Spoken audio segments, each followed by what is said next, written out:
Yan, hello, good morning para po sa lahat ng mga member po natin na matagal na po na hindi nakapag-access ng account nila. So make sure niyo lang po na yung username niyo, yung email at saka yung word code niyo is nyo pa, na remember nyo pa. So ang gagawin nyo lang pag kasi normally pag matagal na hindi nyo na na-access yung account nyo, meron tayong tinatawag na dormant account. So kailangan lang natin ang tulong ng CSR para ma-activate po ito. So ang gagawin mo lang, punta ka lang ito sa website po ng ating CSR, which is yan, ito po yung link na to. So isasama ko po ito sa video, yung link na to, para sa mga bago or sa mga may account na hindi nila ma-access dahil naka-dormant na. Okay, so unang-una ito ito yung bagong CSR po natin.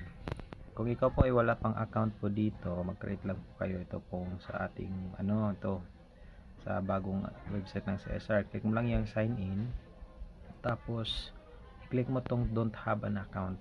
Yan. So fill up mo lang yung email mo na connected sa system mo, yung pangalan mo, yung yung password mo. Okay, nagagawin. Tapos kung naka-create ka na, mag-ano ka lang dito, mag-login ka lang. Okay? So pag nakapag-login ka na,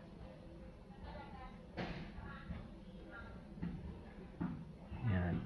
So ito yung makikita mo. So dito, ang option mo makikita is meron tickets, nakadikit na tickets. So ito yung mga ticket na nagawa mo na. Okay? So ngayon, kung wala ka pang nagawang ticket, ang gagawin mo, punta ka ulit dito, ito sa upper right side, yan, may tatlong dot, tapos punta ka sa CSR.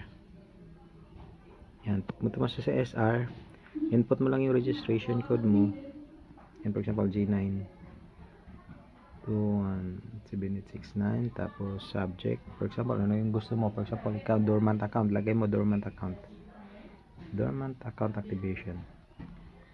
Yan, activation, yun yung ilagay mo sa mo, subject. Tapos ito dito sa may description, sabihin mo lang, hello po, yan, matagal ko na yan, parang ganun, matagal ko na na-access yung account ko, tapos gusto ko po sanang ma-open ulit. So naka dormant po yung status, pa-help po sana na ma-activate po ulit yung account ko. So ganun yung mga sasabihin mo.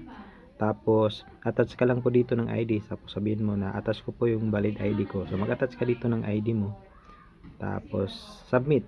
Pag submit mo ng ticket, okay, so makikita mo na dito sa yung dito ka, click mo to ulit yung tatlong linya sa upper right side. Yan, makikita mo yung pangalan mo, punta ka sa my account, yung yan, may account, punta ka dyan, tapos click mo yung ticket. So dyan mo na makikita yung mga ginawa mong mga e-ticket. So for example, ganito, nag-process ako sa CSR, okay, sa nila. Dito naman, pag nag-reply na yung CSR, naman, makikita mo dito. Okay, so ganun lang yung gawin mo. Tapos follow up mo lang from time to time yung CSR kung ano yung update nila. Check mo tong account mo sa CSR para ma-check mo kung nag-reply na sila. So ganun lang po. So thank you so much everyone.